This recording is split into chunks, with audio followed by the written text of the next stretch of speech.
Ranya Rao gold smuggling ಕೇಸ್ಗೆ ಈಗ ಇಡಿ entry ಆಗಿದೆ. ಚಿನ್ನ ಸ್ಮಗ್ಲಿಂಗ್ ಬಗ್ಗೆ ಇಡಿಯಿಂದಲೂ ತನಿಖೆ ಆರಂಭ. ಡಿಆರ್ಐ ಆಯಿತು, ಸಿಬಿಐ ಎಂಟ್ರಿ ಆಗಿದ್ದಾಯಿತು. ಈಗ ಈ ಕೇಸ್ನಲ್ಲಿ ಇಡಿ ಎಂಟ್ರಿ. ಪ್ರಕರಣಕ್ಕೆ ಸಂಬಂಧಪಟ್ಟಂತೆ ಹಲವು ಸ್ಥಳಗಳಲ್ಲಿ ಇಡಿಯಿಂದ ಶೋಧ. ಸುಮಾರು 8 ಸ್ಥಳಗಳಲ್ಲಿ ಇಡಿ ಅಧಿಕಾರಿಗಳು ಶೋಧ ಕಾರ್ಯವನ್ನ ನಡೆಸಿದ್ದಾರೆ. ಈ ಗೋಲ್ಡ್ ಸ್ಮಗ್ಲಿಂಗ್ ಪ್ರಕರಣದಲ್ಲಿ ದೊಡ್ಡ ಜಾಲ ಇದೆ. ಸಿಂಡಿಕೇಟ್ ಅನ್ನ ಭೇದಿಸಬೇಕು ಅಂತ ಒಂದು ಕಡೆ ತನಿಖೆ ನಡೀತಾ ಇದ್ರೆ, ಈಗ ಇದೇ ಪ್ರಕರಣಕ್ಕೆ ಸಂಬಂಧಪಟ್ಟಂತೆ ಜಾರಿ ನಿರ್ದೇಶನಾಲಯ ಕೂಡ ಎಂಟ್ರಿ ಕೊಟ್ಟಿದೆ. ಹಲವು ಕಡೆಗಳಲ್ಲಿ ಶೋಧ ಕಾರ್ಯಕ್ಕೆ ಮುಂದಾಗಿದೆ. ಸುಮಾರು 8 ಸ್ಥಳಗಳಲ್ಲಿ ಶೋಧ ಕಾರ್ಯ ನಡೀತಾ ಇದೆ. ಈ ಗೋಲ್ಡ್ ಸ್ಮಗ್ಲಿಂಗ್ ಕೇಸ್ನಲ್ಲಿ ಈಗ ಸಿಲುಕಿರುವಂಥದ್ದು ರನ್ಯಾ ಆದರೂ ಕೂಡ ಈ ಪ್ರಕರಣದಲ್ಲಿ ಇನ್ಯಾರ್ಯಾರಿದ್ದಾರೆ ಎನ್ನುವಂತಹ ಅನುಮಾನಗಳಿವೆ. ಯಾಕಂದರೆ ಗೋಲ್ಡ್ ಬಿಸ್ಕೆಟ್ ಅನ್ನು ದುಬೈನಿಂದ ತರಲಾಯಿತು. ಹವಾಲಾ ಹಗರಣ ಇದು. ಹಾಗಾಗಿ ಇದಕ್ಕೆ ಸಂಬಂಧಪಟ್ಟಂತೆ ಯಾರು ದುಡ್ಡು ಕೊಟ್ಟರು, ಯಾರಿಗಾಗಿ ಗೋಲ್ಡ್ ಸಪ್ಲೈ ಆಗ್ತಾ ಇತ್ತು, ಯಾರೆಲ್ಲ ಇದ್ದಾರೆ ಈ ಪ್ರಕರಣದಲ್ಲಿ ಎನ್ನುವಂತಹ ಕುತೂಹಲ ಇದೆ. ಈ ತನಿಖೆಯ ಆಳಕ್ಕಿಳಿದಂತಹ ಅಧಿಕಾರಿಗಳು ಒಂದು ಕಡೆ ಇನ್ವೆಸ್ಟಿಗೇಟ್ ಮಾಡ್ತಾ ಇದ್ರೆ, ಮತ್ತೊಂದೆಡೆ ಇಡಿ ಎಂಟ್ರಿ ಕೊಟ್ಟು ಈ ಸ್ಮಗ್ಲಿಂಗ್ ಕೇಸ್ ಬಗ್ಗೆ ತನಿಖೆಯನ್ನು ಆರಂಭಿಸ್ತಾ ಇದೆ. ಈ ಬಗ್ಗೆ ಡೀಟೇಲ್ಸ್ ಕೊಡ್ತಾ ಹೋಗ್ತಾರೆ ನಮ್ಮ ಪ್ರತಿನಿಧಿ ಕಿರಣ್. ಈಗ ಸಂಪರ್ಕದಲ್ಲಿದ್ದಾರೆ. ಕಿರಣ್, ರನ್ಯಾ ಗೋಲ್ಡ್ ಸ್ಮಗ್ಲಿಂಗ್ ಪ್ರಕರಣದಲ್ಲಿ ಆಳಕ್ಕಿಳಿದು ತನಿಖೆ ಮಾಡಬೇಕಾದಂತಹ ಅಗತ್ಯತೆ ಅಂತ ಆರಂಭದಿಂದಲೂ ಕೂಡ ನಾವು ಹೇಳ್ತಾ ಇದ್ವಿ. ಈಗ ಇಡಿ ಎಂಟ್ರಿ ಕೊಟ್ಟಿರುವಂತದ್ದು ಎಷ್ಟು ಕ್ರೂಷಿಯಲ್, ಎಲ್ಲೆಲ್ಲಿ ಶೋಧ?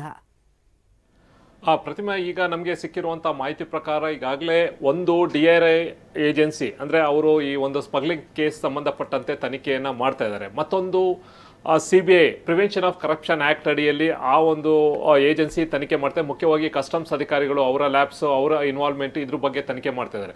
ಈಗ ಸಿಬಿಐ ಅವರು FIR ಅನ್ನು ರಿಜಿಸ್ಟರ್ ಮಾಡಿಕೊಂಡ್ರೆ ಇಮಿಡಿಯೇಟ್ ಆಗಿ ಇದೇ FIR ಅನ್ನು ಮತ್ತೆ ಮುಂದಿನ ಹಂತದಲ್ಲಿ ಇಡಿ ಅವರು ಕೂಡ ಪ್ರಿಡಿಕೇಟ್ ಅಫೆನ್ಸ್ ಅಂತ ಏನು ಹೇಳ್ತಾರೆ, ಅಂದರೆ ಅಲ್ಲಿ ಆಗಿರುವಂಥ ಘಟನೆಗಳನ್ನ ಇವರು ಕೂಡ ಮತ್ತೆ ಮುಂದಿನ ಹೆಜ್ಜೆಯನ್ನು ತೊಗೊಂಡೋಗಿದ್ದಾರೆ. ಯಾಕೆಂದರೆ ಇಲ್ಲಿ ಇರುವಂಥ ಪ್ರತಿಭೆ ಮುಖ್ಯವಾಗಿ ಇಲ್ಲಿಂದ ಹವಾಲಾದಲ್ಲಿ ಸಾಕಷ್ಟು ಹಣ ಇಲ್ಲಿಂದ ದುಬೈಗೆ ಹೋಗಿರುತ್ತೆ, ಅಲ್ಲಿಂದ ಗೋಲ್ಡ್ ಆಗಿ ವಾಪಸ್ ಬಂದಿರುತ್ತೆ. ಅಂದರೆ ಇದೆಲ್ಲವೂ ಕೂಡ ಏನು PML ಅಂತ ಇಡಿ ಅವರು ಈ ಒಂದು ಸಂಬಂಧಪಟ್ಟಂತೆ ಈ ಹವಾಲಾ ಹಣವನ್ನು ವರ್ಗಾವಣೆ ಸಂಬಂಧಪಟ್ಟಂತೆ ತನಿಖೆ ಮಾಡೋಕ್ಕಿರುವಂಥ ಏಜೆನ್ಸಿ ಇದು ಫಾರಿನ್ಗೆ ಹೋಗಿರುವಂಥದ್ದು. ಅಲ್ಲಿ ಫಾರಿನಲ್ಲಿ ಇನ್ವೆಸ್ಟ್ಮೆಂಟ್ ಇರ್ಬೋದು, ಜೊತೆಗೆ ಹವಾಲಾ ಹಣ ಹೋಗಿ ಇಲ್ಲಿ ಮತ್ತೆ ವಾಪಸ್ ಬೇರೆ ಬೇರೆ ರೂಪದಲ್ಲಿ ಬಂದಿರುವಂಥದ್ದು.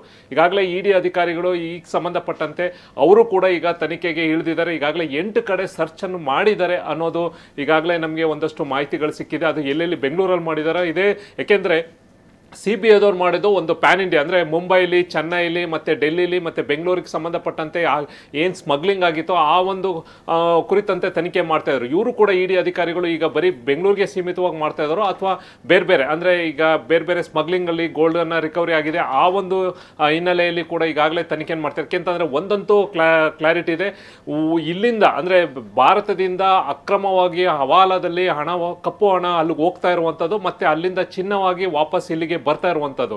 ಇದು ಕಂಪ್ಲೀಟ್ ಆಗಿ ಈಗ ತನಿಖೆಯಲ್ಲೇ ಕಂಡುಬಿಟ್ಟಿದೆ. ಯಾರ್ಯಾರು ಇದಕ್ಕೆ ಇನ್ವಾಲ್ವ್ಮೆಂಟ್ ಆಗಿದ್ದಾರೆ, ಅದು ಸಚಿವರಿದಾರ ಅಥವಾ ಅಧಿಕಾರಿಗಳಿದಾರ ಅಥವಾ ಬೇರೆ ಬೇರೆ ಬಿಸ್ನೆಸ್ ಮ್ಯಾನ್ಗಳಿದಾರ ಅಥವಾ ಇದೇ ಒಂದು ದೊಡ್ಡ ಮಟ್ಟದ ನೆಟ್ವರ್ಕ್. ಯಾಕೆಂತಂದ್ರೆ ಇದು ಒಬ್ರು ಇಬ್ರು ಮಾಡುವಂಥದ್ದಲ್ಲ, ದೊಡ್ಡ ಮಟ್ಟದ ನೆಟ್ವರ್ಕ್ ಇರುವಂಥದ್ದು. ಒಂದು ಕಡೆ ಇಲ್ಲಿಂದ ಹಣವನ್ನು ತಗೊಂಡು ಹೋಗೋದು, ಆ ಕಡೆಯಿಂದ ಮತ್ತೆ ಗೋಲ್ಡನ್ನು ಬರುವಂಥದ್ದು. ಇವೆಲ್ಲವೂ ಕೂಡ ಕಂಪ್ಲೀಟ್ ಆಗಿ ಎಲ್ಲವೂ ಕಾಯ್ದೆಯನ್ನು ಉಲ್ಲಂಘನೆ ಮಾಡಿರುವಂಥದ್ದು. ಈ ಸಂಬಂಧಪಟ್ಟಂತೆ ಜಾರಿ ನಿರ್ದೇಶನಾಲಯ ಈಗಾಗಲೇ ಫೀಲ್ಡ್ಗೆ ಇಳಿದಿದ್ದಾರೆ. ಅವರು ಈಗಾಗಲೇ 8 ಕಡೆ ಸರ್ಚ್ ಮಾಡ್ತಾರೆ ಅಂತ ಒಂದಷ್ಟು ಮಾಹಿತಿಗಳು ಸಿಕ್ಕಿದೆ. ಎಲ್ಲೆಲ್ಲಿ ಯಾರ್ಯಾರ ಮನೆ ಅಂತ ಕೂಡ ನಾವು ಈಗ ಅದನ್ನ ಮಾಹಿತಿಯನ್ನು ತಗೋತಾ ಇದ್ದೀವಿ. ಪ್ರತಿಮಾ, ಎಸ್ ಕಿರಣ್, ಥ್ಯಾಂಕ್ ಯು ತಮ್ಮೆಲ್ಲ ಮಾಹಿತಿಗೆ. ರನ್ಯಾರಾವ್ ಗೋಲ್ಡ್ ಸ್ಮಗ್ಲಿಂಗ್ ಕೇಸ್ಗೆ ಈಗ ಇಡಿ ಎಂಟ್ರಿ ಕೊಟ್ಟು ತನಿಖೆಯನ್ನ ಶುರು ಮಾಡಿದೆ.